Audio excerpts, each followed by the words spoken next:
इस वृंदावन में एक बार मीराबाई आई। मीराबाई जब आई तो एक संत जी की बड़ी ख्याति थी वृंदावन में। तो मीरा जी संत जी से मिलने चली गई। यमुना के तट पर उनकी कुटिया थी। पहुंच गई मीरा। बाबा बाबा दर्शन दो।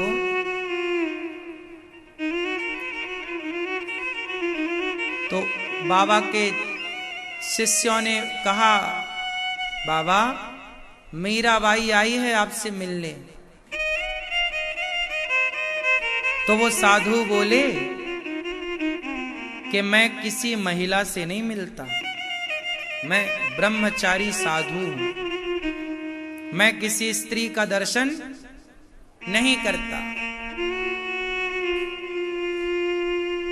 मैं पुरुष हूं, वो स्त्री। चेलों ने आकर बताया बाहर कुटिया पर, और कुटिया में अंदर बाबा थे, बाहर मीरा थी। अंदर की आवाज मीरा सुन रही थी बाबा की, साधु की, और मीरा की आवाज साधु सुन रहे थे। तो चेले ने आकर बोला कि हमारे गुरुजी, हमारे साधु जी किसी महिला से नहीं मिलते, वो महिलाओं से नहीं मिलते।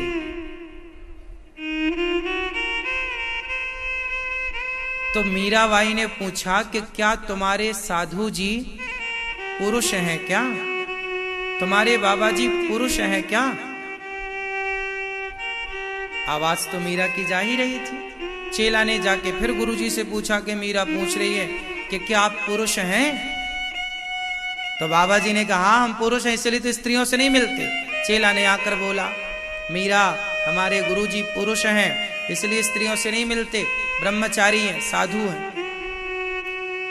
मीरा जोर जोर से हंसने लग गई। वाह रे बाबा, मैंने तो सुना था कि इस वृंदावन में एक ही पुरुष रहता है जिसका नाम कृष्ण है, तो दूसरा पुरुष कब से आ गया रे इस वृंदावन में?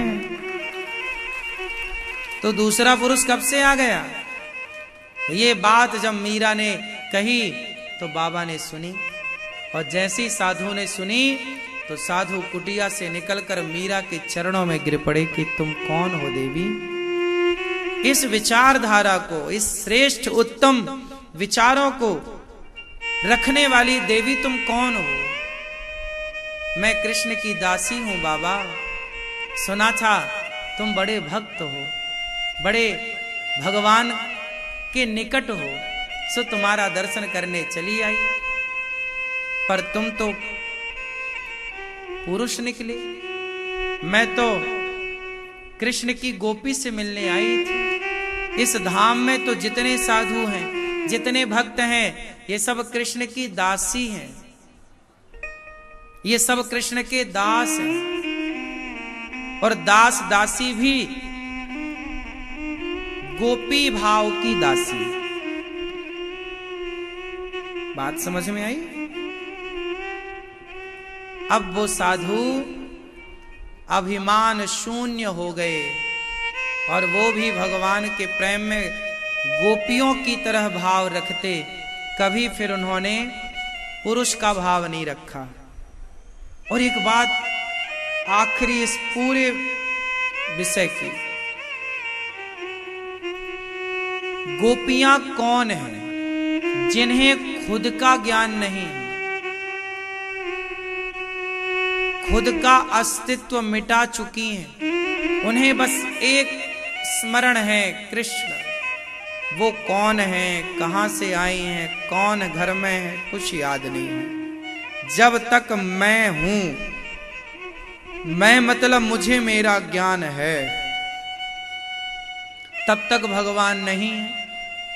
और जब भगवान का ज्ञान हो जाएगा तो फिर मुझे मेरे ज्ञान की जरूरत ही नहीं।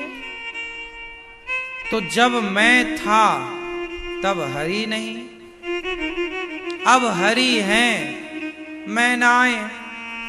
प्रेम गली यति सांकरी, जामे दो न समाए।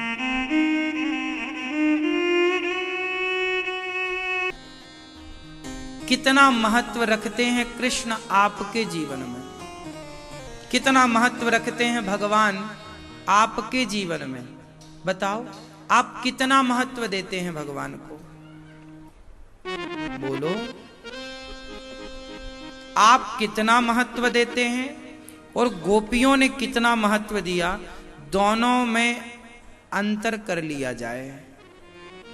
बताओ, आपके जीवन में कृष्ण का कितना महत्व है? क्या है कृष्ण आपके लिए? बोलो, क्या है कृष्ण आपके लिए? बोलो, क्या है कृष्ण आपके लिए? क्या है कृष्ण आपके लिए?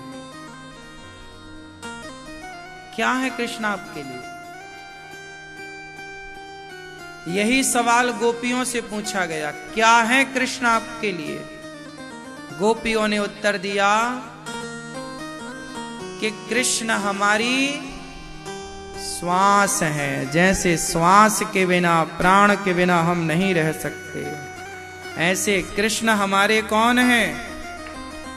बोलो, प्राण है, श्वास है, ऑक्सीजन है, ये है कृष्ण।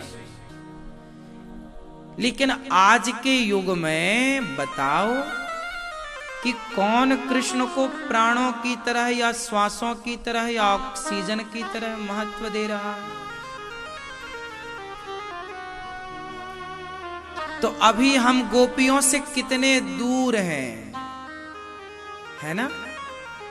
अभी हम गोपियों से बहुत दूर हैं। इसलिए हम कह रहे हैं कि गोपियों तक पहुंचने के लिए करोड़ों जन्म हमें फिर लेने पड़ेंगे और भगवान से कहना पड़ेगा कि प्रभु आप हमें गोपियों की तरह बनाइए, ऐसा बनाइए कि आप फिर हमें कभी अपने से दूर ना करें। अभी हम भगवान के योग्य नहीं हैं भैया, बहुत दूर हैं, बहुत। अभी तो शुरू भी नहीं हुई भक्ति, अभी तो केवल हम डिस्कस कर रहे हैं कि भगवान है कि नहीं, पत्थर में भगवान है कि नहीं है। अभी तो हम श्योर नहीं हैं, कंफर्म नहीं है। अभी तो हम उस लाइन में खड़े भी नहीं हुए जिस लाइन से गोपियां इस मुकाम को पाई। अभी तो हम लोग डिस्कस कर रहे हैं, बहुत दूर है। गोपियों का प्रेम, गोपियां प्राण, जैसे मछली तड़पती है पानी के लिए, मर जाती है पानी के बिना, उसके पास ऑप्शन नहीं है। आप लोगों के पास ऑप्शन है क्या? हे भगवान बस एक बेटा दे दो, हे भगवान बस पैसे दे दो, हे भगवान बस घुटनों का और कमर का दर्द ठीक कर दो, हे भगवान बहू के बस बेटा हो जाए, हे भगवान पोते का बढ़िया विवाह हो जाए, हे भगवान हमारी ये इच्छा पूरी हो जाए। बस आप लोग अभी इन इच्छाओं से ऊपर उठे ही नहीं। मैं जिस विचारधारा की बात कर रहा हूं, मैंने अभी तक जितनी बातें की वो सारी बातें उनके लिए हैं ही नहीं जो इच्छाएं लेकर के बैठे हैं। अभी तो तुम इच्छाएं पूरी करने और कराने में लगे हो। तुम उस भगवान के पुजारी हो जो भगवान तुम्हारी इच्छाएं पूरी कर दे तो वो भगवान अच्छा है, और तुम्हारी इच्छाएं पूरी ना हो तो वो भगवान बुरा है। आप उस भगवान के पुजारी हैं।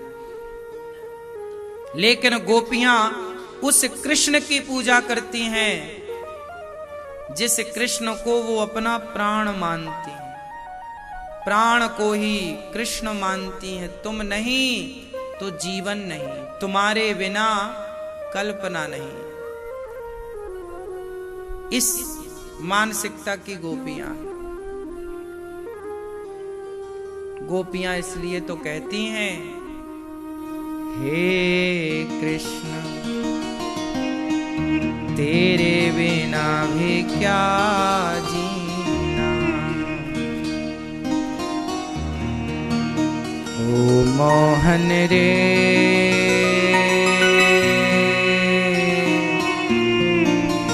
तेरे बिना भी क्या जीना। फूलों में कलियों में सपनों की गलियों में तेरे बिना कुछ कहीं ना, तेरे बिना भी क्या जीना, ओ मोहन रे तेरे बिना भी क्या जीना। गोपियां कृष्ण के बिना जी नहीं सकती, रह नहीं सकती। हर क्षण कृष्ण, हर पल कृष्ण, यही है भक्त की आखिरी सीढ़ी। गोपी मतलब भक्तों में आखिरी सीढ़ी क्या है? भक्ति की अंतिम सीढ़ी क्या है? भक्ति की पहली सीढ़ी है नाम जपना, कृष्ण कृष्ण कृष्ण कृष्ण राधे राधे राधे, ये पहली सीढ़ी। अंतिम सीढ़ी है गोपियों की तरह, गोपी। अंतिम सीढ़ी है भरत जी,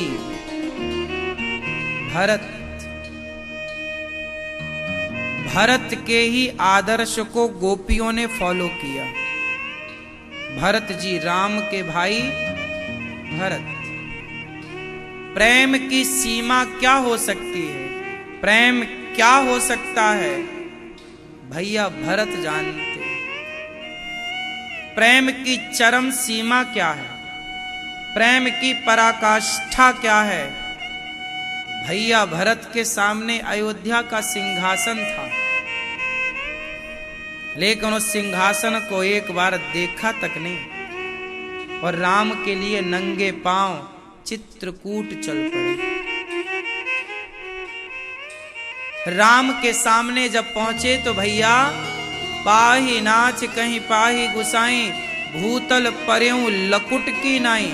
जैसे डंडा खड़ा खड़ा गिर जाता है, सीधा गिरता ना डंडा, ऐसे भरत जी खड़े सीधे राम के चरणों में जाके गिर पड़े। आप लोग मंदिर जाते हो तो भगवान को प्रणाम कैसे करते हो? बैठते हो, फिर लेटते हो। लेकिन भरत जी बैठे नहीं। आपको डर है चोट ना लग जाए।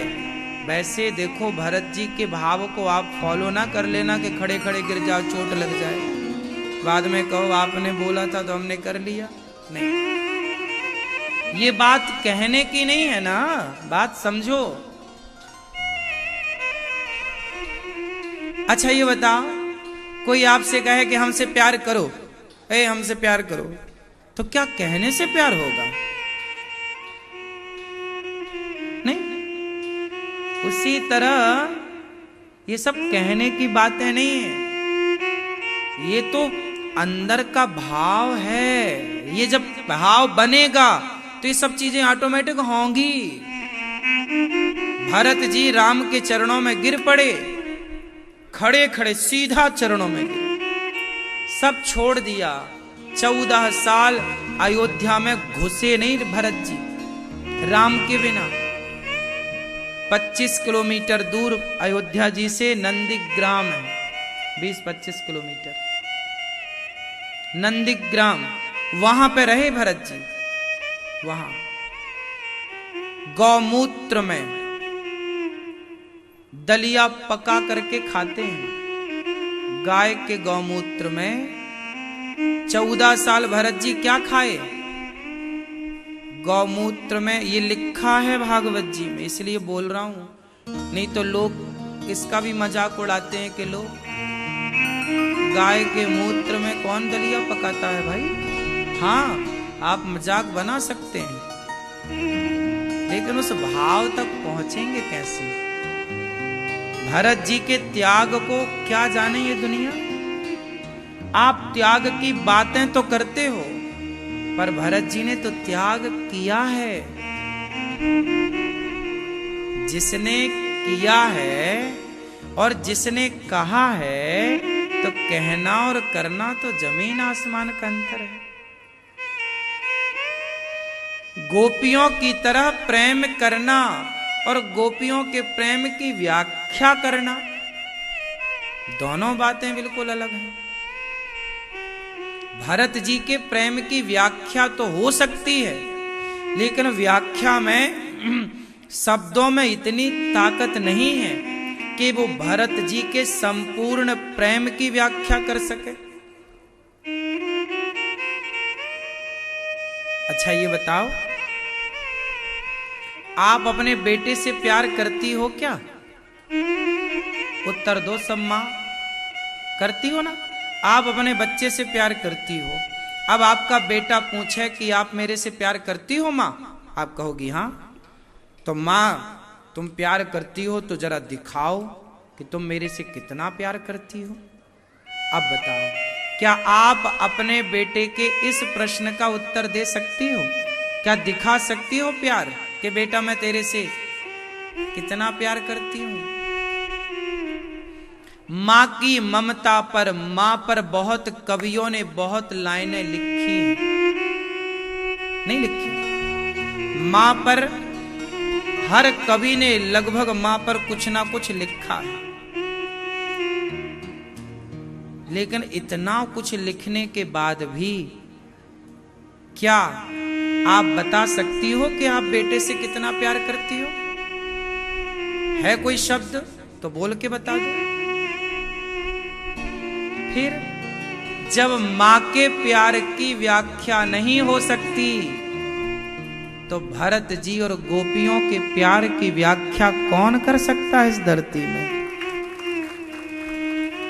ये विषय ही अवर्णनीय है, जिसका कोई वर्णन। भरत जी गौमूत्र में पका हुआ दलिया खाते हैं। 14 साल अयोध्या के किसी सुख को देखा नहीं, पत्नी का स्पर्श नहीं किया, सूख करके हड्डियां दिख रही हैं पूरी भरत जी के शरीर की। ऐसा प्रेम राम के लिए।